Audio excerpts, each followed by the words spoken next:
Ok, então estamos iniciando a gravação do vídeo para o YouTube. Essa é a aula da semana 2, de Matemática 2, do Técnica em Petróleo e Gás. Então, hoje a gente vai estudar um pouquinho mais de função exponencial, falando um pouco das suas propriedades, de como são os seus gráficos e trazer mais uma aplicação, dessa vez na área de biologia. Então, o objetivo de aprendizagem é conhecer as propriedades da função exponencial, saber desenhar o seu gráfico e identificar situações que possam ser modeladas por exponenciais. Muito bem. Então, no primeiro slide, então tá a referência bibliográfica, né? O livro do Balestre e do IESE. E vocês podem ver que tem poucas páginas para essa semana. Então, tá relativamente tranquilo. Bom, relembrando aqui um slide da aula passada, onde eu já defini a função exponencial. Então, a gente tem que, né, lembrar, não podemos esquecer. Deixa eu trocar a cor da caneta que eu esqueci. Então, dessa restrição para base, né? Então, a letrinha A aqui, que é a base da nossa exponencial, ela tem que ser um número positivo, né? A positivo, é isso que diz aqui, pertence aos reais, não negativos, sem o zero. Então, reais positivos. E não pode ser 1 também. Já discutimos o porquê disso na aula passada. Então, ela é uma função exponencial quando a variável está no expoente. Ok? Então, alguns exemplos.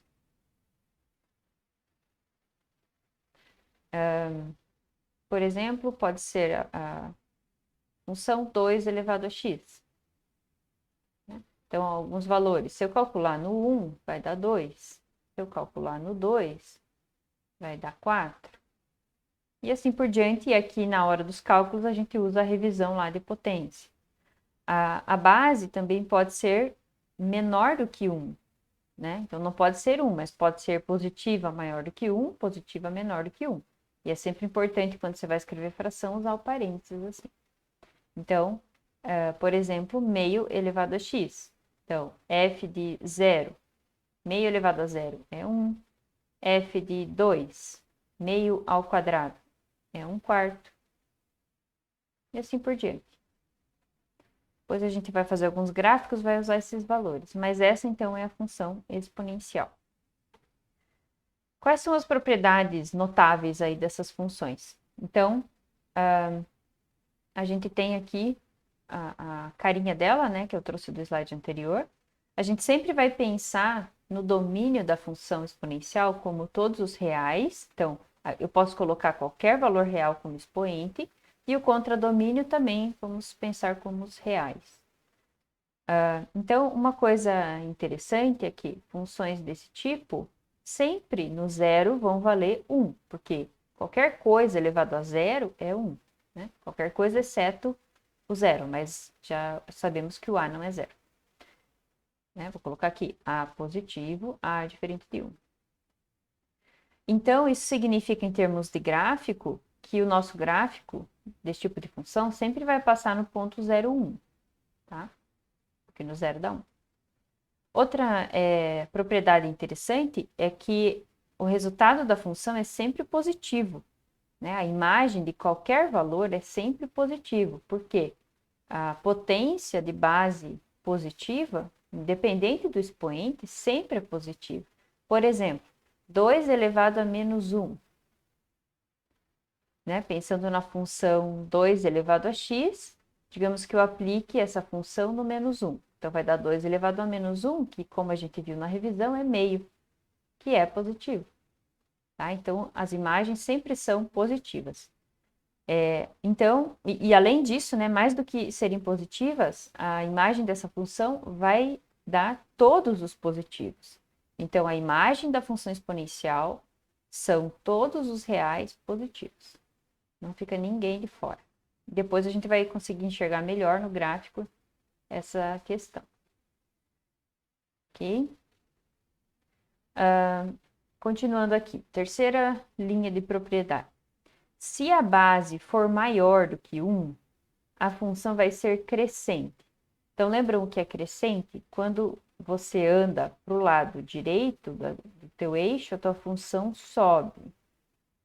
E se a base estiver entre 0 e 1, por exemplo, meio, que eu dei no exemplo anterior, então a tua função vai ser decrescente, ou seja, conforme eu ando para o lado direito, a minha função diminui, né? A imagem diminui, ok? É interessante essa propriedade aqui, que ela está demonstrada no livro do IESE, e a demonstração dela envolve uma série de lemas e teoremas, tá? Então, a técnica para demonstrar que a função é crescente e decrescente em cada caso, ela vai usar a técnica de indução matemática. Então, eu não vou fazer aqui porque é um raciocínio longo e técnico, mas se alguém quiser, né, conhecer como que se fazem demonstrações em matemática, eu sugiro que olhe no IESE essa parte aqui, e por que que isso aqui vale. É bem interessante. Bom, quanto à injetividade e sobrejetividade, como a imagem são os reais positivos e o contradomínio é reais, com certeza ela não é sobrejetora, né? A gente teria que restringir aqui para ser sobrejetora. Mas ela é injetora. Então, o fato de ser crescente e decrescente já nos diz isso, né? Estritamente crescente, estritamente decrescente. Mas então, ela é injetora, ou seja, se eu pego dois valores diferentes no meu domínio, as imagens são diferentes, né? Então, aqui eu vou desenhar uma situação crescente. Então, ela não tem nenhuma parte do gráfico que é reta, ou a que sobe, desce, sobe de novo. Então, é uma função injetora, tá certo? E por último, vou falar de novo, que eu já falei também na aula passada, das funções tipo exponencial.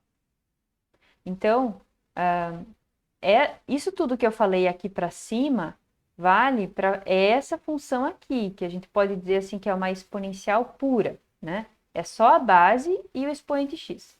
Agora, a gente vai se deparar em diversas situações com funções que têm uma coisa multiplicando aqui na frente, uma coisa somando aqui em cima, uma outra que eu não escrevi, poderia escrever algo somando na frente e junto com todo o resto, né?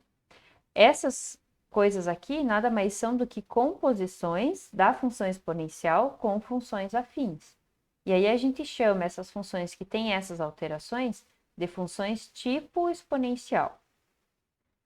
Então, o que acontece? As funções tipo exponencial não vão mais satisfazer que no 0 dá 1, que é sempre positivo, que a base vai determinar se é crescente ou decrescente. Então, essas propriedades aqui, elas não valem mais para funções tipo exponencial, tá? Valem só para exponencial. Ok? Bom, vamos agora para o segundo tópico, que é a questão dos gráficos, né? Então, eu não coloquei nada nesse slide aqui, porque a gente vai trabalhar com o GeoGebra, tá? Mas eu quero fazer uma continha aqui antes da gente ir para o GeoGebra, né? Então, vamos fazer um exemplo aqui. Digamos que a nossa função fosse a função 2 elevado a x. Quando eu não escrevo domínio e contradomínio, eu estou pensando sempre de reais em reais. Então, como que a gente, numa prova, enfim, desenharia esse gráfico, né? Digamos que a tarefa lá seja desenhar o gráfico dessa função à mão. Como é que vocês fazem?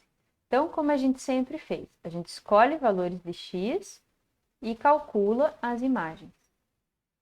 Então, o domínio é reais, né? Então, a gente pode começar aqui com o 0, 2 elevado a 0 é 1, 1, 2 elevado a 1 é 2, 2 ao quadrado é 4, 3, 2 ao cubo é 8. Mas vamos jogar uns negativos também, para saber o que acontece quando o x é negativo. Então, menos 1, 2 elevado a menos 1 é meio. Menos 2, 2 elevado a menos 2 é 1/4. Menos 3, 2 elevado a menos 3 é 1/8. Então, conforme eu vou indo mais para os negativos, a minha imagem vai diminuindo aqui, vai ficando menorzinha. E quando eu vou para os positivos, ela vai crescendo e bem rápido, né? Também daria para jogar outros valores aqui, tipo meio. 2 elevado a meio é raiz de 2. Então, você joga todos esses valores, depois você vem aqui no plano cartesiano e marca esses pontos, né? Então, no 0 dá 1, no 1, tentar manter a escala sempre, dá 2, no 2 dá 4, o 8 já vai fugir aqui do meu gráfico, então não vou colocar.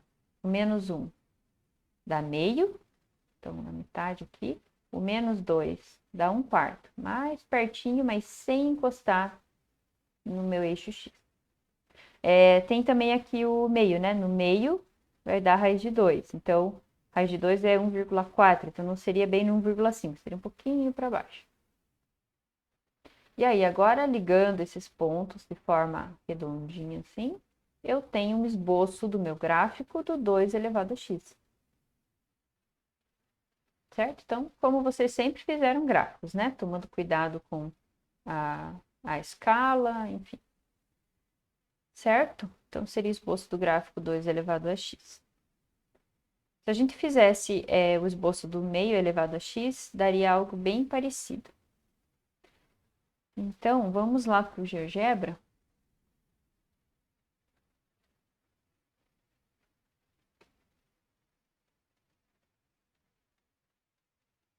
Aí está.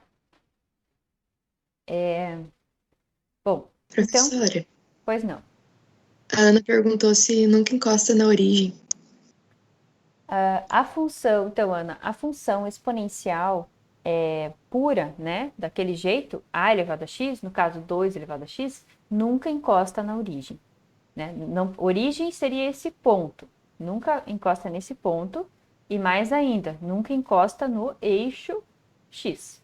Então, aqui no GeoGebra, a gente tem o gráfico da 2 elevado a x.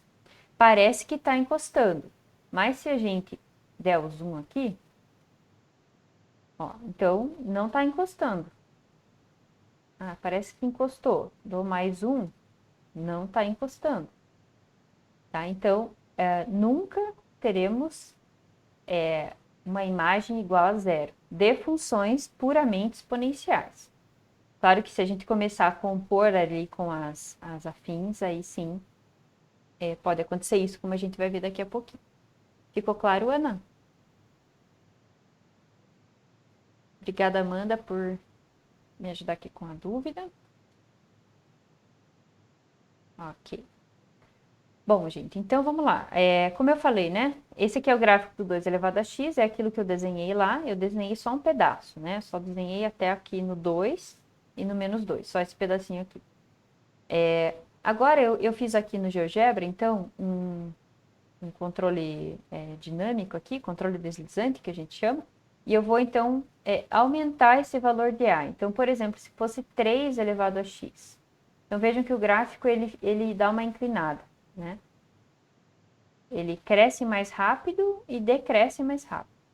E conforme eu aumente a base, ele sempre vai ficando mais inclinado, ó. Ele vai acentuando mais essa curva aqui embaixo. Sempre passando no ponto 1, 0. Né? Vou até colocar o ponto 1, 0 aqui. Desculpa, 0, 1. 1, 0 dá 1. Então, por mais que eu mude aqui o meu valor, ó, ele fica preso nesse ponto. Opa! Quando eu baixei do 1 aqui, ó, então aqui 1,5, por exemplo, base 3 meios. Aí, base 1 não pode. Por que não pode? Porque não é uma função exponencial, é uma função constante. Então, por isso a gente exclui a base 1. Aí, quando eu vou para bases entre 0 e 1, eu passo a ter uma função decrescente. Então, por exemplo, aqui no meio, base meio é isso aqui. Tá? Deixa eu colocar aqui. Eu não vou conseguir colocar ao mesmo tempo. Mas se vocês lembrarem do gráfico da 2 elevado a x, essa aqui é o espelho dela, né? Antes eu vinha aqui de baixo, subia, e agora, quando ao invés da base 2 é base meio, eu tenho como se fosse o reflexo dela pelo eixo y. Se eu vou diminuindo, então 0,1, 0,05, ela fica bem acentuada. aqui sempre decrescente. Lembrando que aqui não está encostando, né? A gente poderia até aqui procurar, ó, ponto de interseção entre o gráfico e o eixo X. Indefinido, porque não existe, né? Por mais que eu queira aproximar mais aqui, ele não, a não ser que ele erre algum arredondamento, ele não vai gerar esse ponto de interseção. Ó, o que eu tinha falado aqui é gráfico do 2 e gráfico do meio. São o mesmo gráfico. Certo? Tá. Então, isso é simples, né? Não, são bem poucas variações, digamos.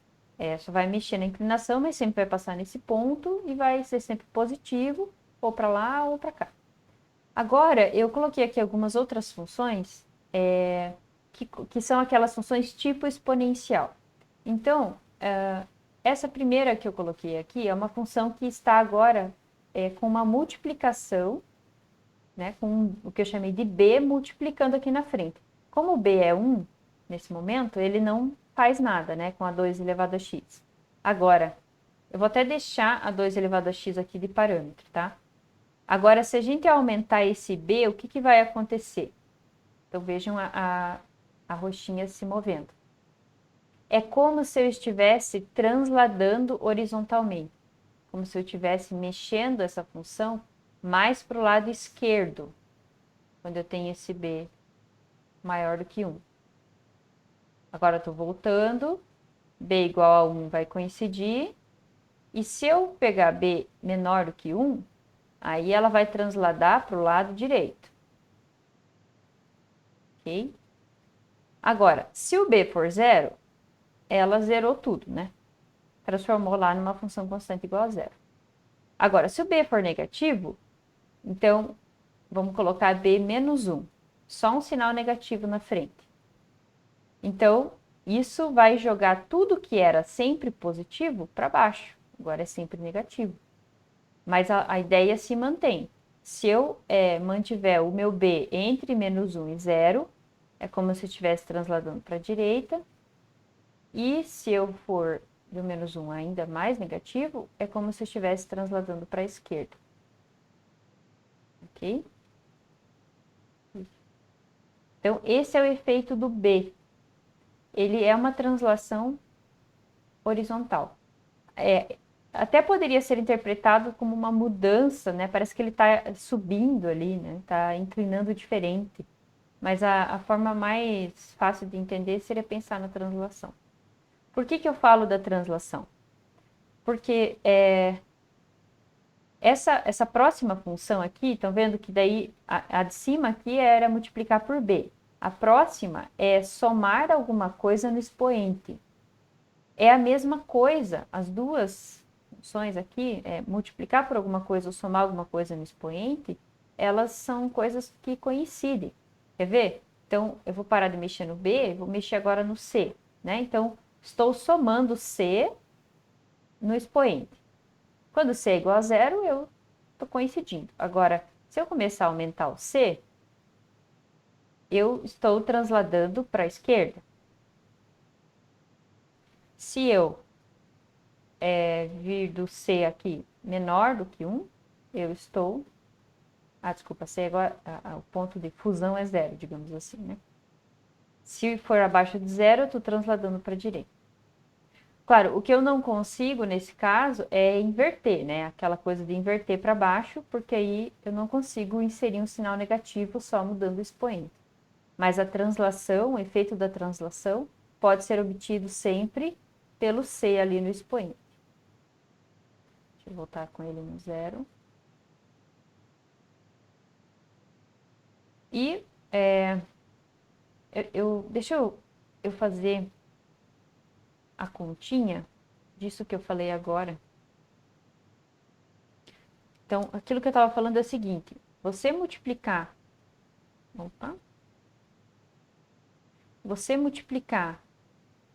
por b um a elevado a x, e você pegar o a elevado a x e somar c, pela propriedade da potência a elevado a x mais c, eu posso abrir isso aqui como a elevado a c vezes a elevado a x.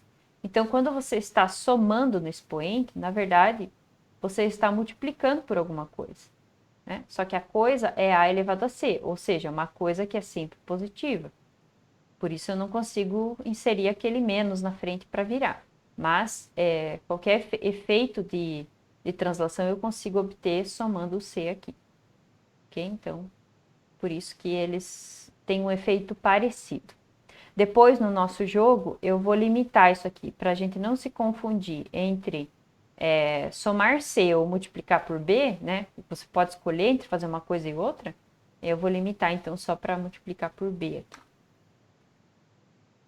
Vamos voltar lá para o GeoGebra, que tem o último gráfico que eu quero mostrar, que é essa função h, onde eu estou somando mais um d ali na frente. Então, eu juntei tudo o que eu tinha antes, somei c no expoente, multipliquei por b e estou somando um d fora. Essa é a função tipo exponencial mais geral que a gente pode ter, tá? Então, eu vou manter o b e o c aqui nos parâmetros, digamos, normais. Eu consigo? Não consigo. E o d igual a zero seria não somar nada, né? Fica no zero. Seria não somar nada. Então, estamos com a função 2 elevado a x. Se eu somar alguma coisa, o que que acontece? Eu estou jogando todas as minhas imagens mais para cima. Por exemplo, se eu somar 2, d igual a 2, eu vou mudar aqui o que a gente chama de assíntota, que é da onde o gráfico se aproxima. Antes era no eixo x, agora vai ser na reta y igual a 2. Se eu somar 3, a minha função vai se aproximar da reta 3. E assim por diante. 5 da reta 5. E se o d for negativo, ou seja, se eu subtrair alguma coisa, por exemplo, menos 2, então ele vai ser transladado para baixo e vai se aproximar da reta aqui, menos 2.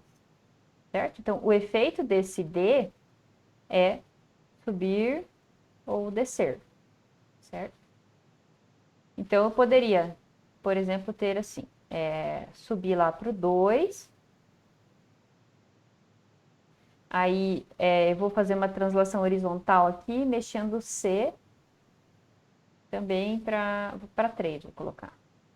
Então, vejam, se você se depara com um gráfico desse vermelho aqui, a ideia, o que eu quero que vocês desenvolvam hoje, e a gente vai treinar isso no nosso joguinho, é vocês me dizerem a fórmula desse gráfico vermelho só olhando para ele. Então, quando você vê aqui que está no 2, né, sabendo que a fórmula é desse tipo aqui da função h. Então, se está no 2, é porque tem uma soma 2 aqui. Não tem outro jeito de se fazer isso. Agora, se não está passando no 0, 1, se não está passando no 0, 1, é porque tem um b multiplicando ou um c somando, um dos dois. E aí, esse valor aqui que dá, né, no 0, no caso, o valor que dá no 0, ele permite que você descubra quem é esse B ou esse C. Ok? Então, depois a gente vai fazer um exercício que vai ajudar a treinar um pouquinho isso. Mas, e ainda o A, né? Então, vamos mexer aqui no A. O A, ele também vai ser possível de descobrir quem é ele. Então, um A menor, ele cresce mais devagar. O A maior cresce mais rápido. E o quanto cresceu numa unidade, então quando eu andei do 0 para o 2, cresceu 1, por exemplo. Deixa eu colocar aqui. Do 0 para o 2, em duas unidades, cresceu 1.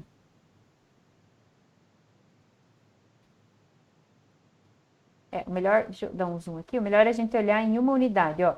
Aqui, em uma unidade, eu cresci 1. Depois, em mais uma unidade, eu cresci 2. Mais uma unidade, eu cresci 4. Então, isso aqui diz pra gente que a base é 2. Deixa eu colocar aqui. 2, né? 1, 2, 4. E isso aqui na vermelha também dá para ver, certo? Então, quando eu andei 1, eu cresci um montão aqui. Só que aí eu já, ó, eu cresci do 10 para o 18. Só que aí eu já vou saber de antemão, antes de tentar identificar quem é o A, eu já vou ter identificado quem é o meu B, o meu C, o meu D, e eu consigo isolar esse dado aqui para descobrir quem é o A, ou seja, quanto está crescendo, independente dessa translação que aconteceu. Enfim, depois a gente treina um pouquinho isso. Tá? Então, vocês podem brincar assim com o GeoGebra, de, né, criar essa intuição de como são os gráficos. Prof, Pois não? eu uso o GeoGebra, eu tento usar mesmo sem entender algumas coisas, mas eu não sei como é que você faz essa tela de você conseguir ajustar assim o A, o B e o C. Tem que ter instalado o GeoGebra no computador? Eu acho que não. Eu acho que o aplicativo do celular ou aquela forma de você usar no próprio navegador é possível. Como que a gente gera esses controles deslizantes? Então a gente tem, deixa eu ver se aqui, ó, você tem que ter essa opção aqui, né? Aí tem que ver em cada forma de instalação se vai ter.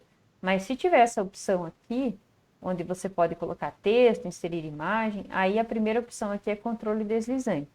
Então você pode incluir um controle deslizante e aí você vai dar um nome para ele. Então, por exemplo, T. Eu quero que o meu T, como se fosse uma variável de tempo em física, ela varia de menos 5 a 5, que é o padrão dele, que eu deixei todos aqui. E o incremento é de quanto em quanto vai mudar, né? Você pode pôr de 1 em 1, de 0,1 em 0,1, enfim.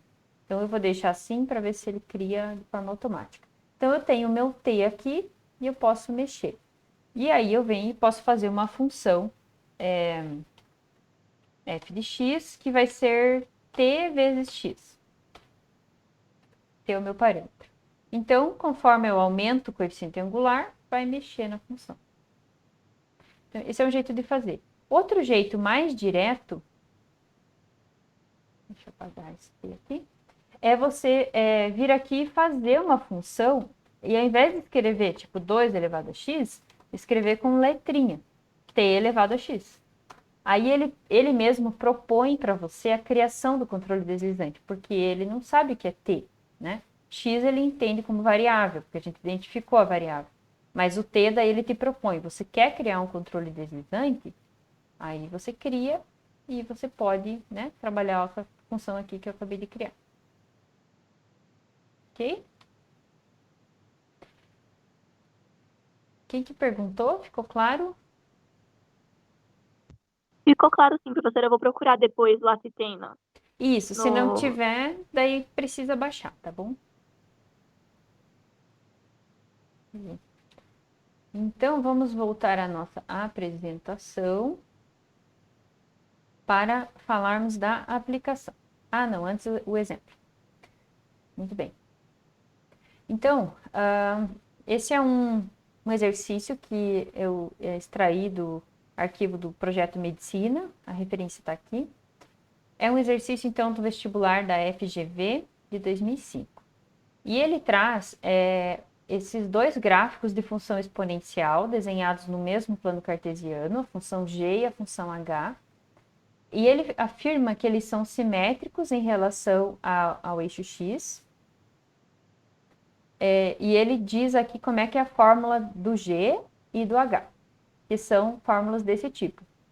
A mais b vezes c elevado a x, d mais e vezes f elevado a x. Ou seja, tem essa mudança da assíntota, né? Que é esse A e esse D, eles mexem aqui na assíntota. O C e o F vão dizer o quanto cresce, e o B e o E estão associados com onde corta aqui o gráfico. E ele vai perguntar sobre a soma desses desses seis parâmetros. Quanto que dá isso, tá? Tinha opções aqui que eu daí não coloquei, tá? Então vamos fazer sem opções. Bom, então a primeira coisa que é mais fácil de identificar é o A e o D, né? Então, o A, ele é a translação da função G aqui. Então, o A é 3, porque ele subiu 3 com o gráfico. E o D é a translação da função H. Então, ele desceu 3 com o gráfico. Então, o D é menos 3. Então, a gente já sabe que o A somado com o D aqui, né, nessa soma, vai cancelar. Então, A mais D deu 0. Por causa dessa simetria também. Tá. Agora, a gente sabe, olhando aqui, que o B, que é quem transladou horizontalmente o gráfico da G, é positivo, e o E é negativo, certo? Porque está para baixo. E aí, o único jeito de você virar uma exponencial assim é multiplicando por alguma coisa. Então, aqui, esse E é negativo. E como eles são simétricos, com certeza o E vai ser o oposto do B, tá? Então, eles também, já dá para, sem calcular, saber que o E mais B também vai dar 0, porque um vai ser positivo, outro negativo e de mesmo valor. Agora, se a gente quiser descobrir esse valor, né? Vamos fazer isso para treinar. Lá na prova você não precisaria fazer isso. Mas então, vamos lá. A gente já sabe que o g de x, ele é 3 mais b vezes c elevado a x. E o h de x, a gente sabe que é menos 3 mais e vezes f elevado a x. Então, como eu falei, o g de 0 é 4. Né? Tá dito aqui. Então, o g de 0 é menos 3 mais mais 3, aqui em cima, mais b vezes c elevado a 0. Isso tem que dar 4. Ou seja, 1 a mais, né, do que a assíntota. Então, na verdade, se não tivesse essa soma aqui, teria que dar 1. É como se desse 1. Então, 3 mais b vezes c elevado a 0 é 1. Então, isolando o b vai dar 1. Então, a gente já sabia disso, né? A gente sabe que a função exponencial pura, ela sempre corta no 0, 1. Então, se a gente, por um instante, esquecer dessa translação, jogar isso aqui para baixo, isso aqui estaria passando no 0, 1. Ou seja, não há translação, né? Esse b não está fazendo nada. Então, o nosso b é 1. Se fizer a mesma conta para h, vai chegar que o e é menos 1. Tá? Mas também dá para saber aqui que é como se estivesse passando no 0, 1. Né? Então, isso aqui já é 0. Aí, finalmente, deixa eu trocar a cor aqui para poder escrever nessa parte branca. Vamos descobrir os dois que faltam. Então, já foi o A, já foi o D, já foi o B e o E. Agora só falta as bases, que é o C e o F. Então, vejam que quando foi andado meio, do 0 até o meio, aqui subiu 1. Então, quando eu andei meio, eu subi 1, tanto para lá quanto para cá. Então, na verdade, já dá para saber aqui que o C e o F vão ser iguais, porque o crescimento dessas duas curvas são o mesmo. Uma está virada para baixo por causa do B lá na frente, né, do E, mas o crescimento delas é o mesmo. Então, quando eu andei meio, eu subi 1. Então, o que significa isso? Né? Então, vamos tentar fazer a continha aqui para descobrir. Então, a gente já sabe que a g de x é 3 mais c elevado a x, porque o d era 1, e a h de x é menos 3 menos f elevado a x, porque o e era menos 1. Então, se a gente calcular agora no meio, então, g de meio vai ser 3 mais meio mais c elevado a meio. Tem que substituir o x onde tem x. Isso tem que dar 5. Que é esse ponto aqui. Então, passando o 3 para lá, fica 2. Então, c elevado a meio é 2. que número que elevado a meio é 2? Ou seja, a raiz de quanto é 2? Então, C tem que ser 4. Né? Também daria para vir aqui e elevar ao quadrado dos dois lados para obter o 4, tá? Equivalente. Então, o C é 4. Então, se em meio ele subiu 1, é porque em 1 ele subiria, multiplicaria por 4. Enfim, então, com o tempo a gente vai pegando mais intuição quanto a isso, mas de qualquer forma sempre dá para fazer a continha, né? Se fizer a continha aqui para o menos 5, vai dar igualzinho, né? É a mesma conta, só que com o sinal todo mundo trocado.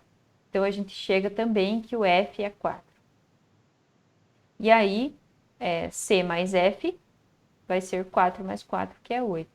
Então, a resposta desse exercício é 8, que é a soma de todos esses coeficientes aqui. Ok? Então, essa é a ordem de descoberta, digamos assim. Você primeiro descobre esse cara aqui fora, está somando, né? Esse aqui, depois esse e por último a base. Se tiver aqui somando alguém, aí tem que olhar junto aqui o cara que multiplica e o cara que soma, porque não há um jeito único de escrever. Você escolhe aqui se você vai jogar aqui na frente ou lá em cima.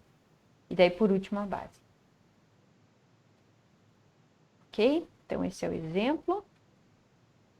E agora, para terminar, a parte de aplicações. Então, hoje eu vou falar sobre crescimento microbiano ou bacteriano. Não sei como é que vocês chamam. Eu acho que esse termo microbiano é mais de Portugal. Bacteriano seria mais do Brasil, enfim. Ou não, né? Ou são totalmente diferentes. Mas, para os fins da nossa aplicação aqui, as duas coisas servem. Então, eu trouxe aqui uma definição importante, que é a definição de tempo de duplicação. O que é o tempo de duplicação?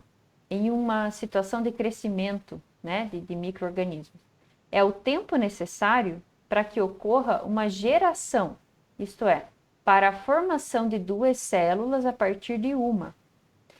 E esse tempo de duplicação varia grandemente entre micro-organismos, então depende do tipo de micro-organismo que você tem e depende também da composição do meio de crescimento e de condições ambientais. Então, se tem comida, se tem água, qual é a temperatura, luz, todas essas questões vão influenciar no tempo de duplicação da tua cultura.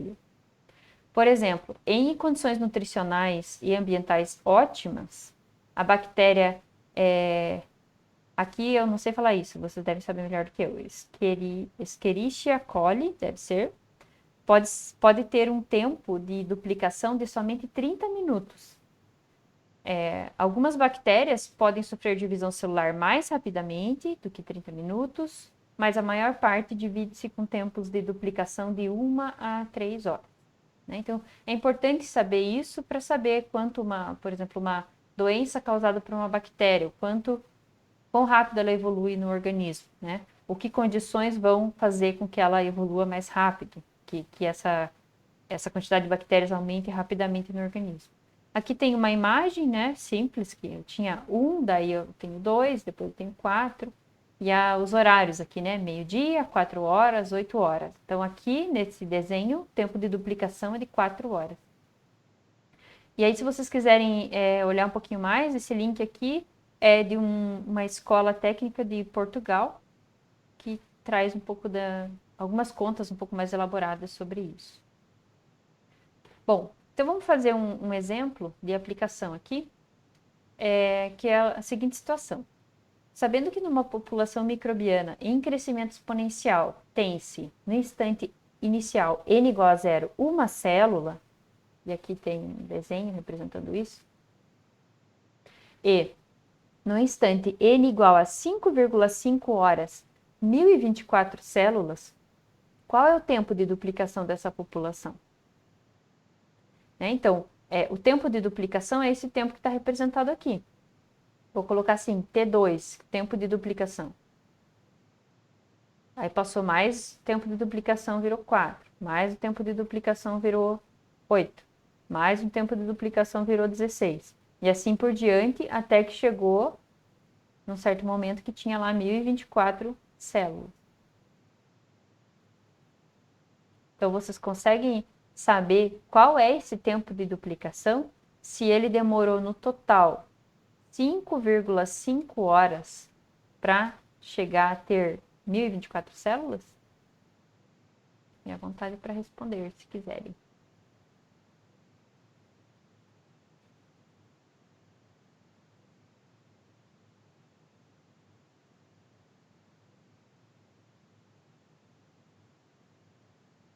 Bom, então a ideia fundamental aqui, a gente ainda não sabe resolver equações exponenciais e ainda não tem logaritmo. Então, por isso esses números, né, sempre são assim, potências de 2, são números tranquilos. Então, a primeira coisa é identificar que 1024 nada mais é do que 2 elevado a 10. Ou seja, quer dizer que a população passou por 10 tempos de duplicação, porque ela se duplicou 10 vezes, né? De 1 foi para 2 elevado a 10.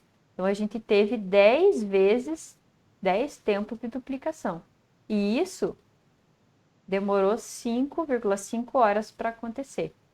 Ou seja, o tempo de duplicação nada mais é do que o 5,5 dividido por 10. Ou seja, 0,55 horas. Aí, se a gente quiser colocar isso em minutos, a gente precisa entender o que é esse 0,05 horas. Bom, 0,5 horas, eu sei que é 30 minutos. Agora, 10% disso, 0,05, então vai ser 3 minutos. Ou seja, na verdade, 0,55 é 33 minutos. Então, nessa população, o tempo de duplicação é de 33 minutos. Ok?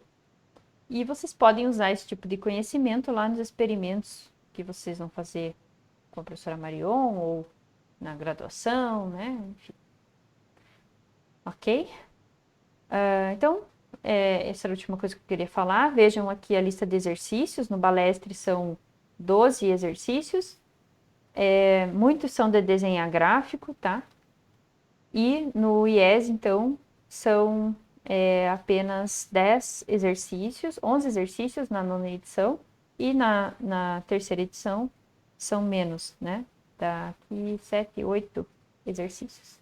Então, também a maioria de desenhar gráfico, tá? Então, bem tranquilo, dá para fazer rapidamente no GeoGebra se vocês quiserem, que é mais fácil. Então, essa foi a segunda aula.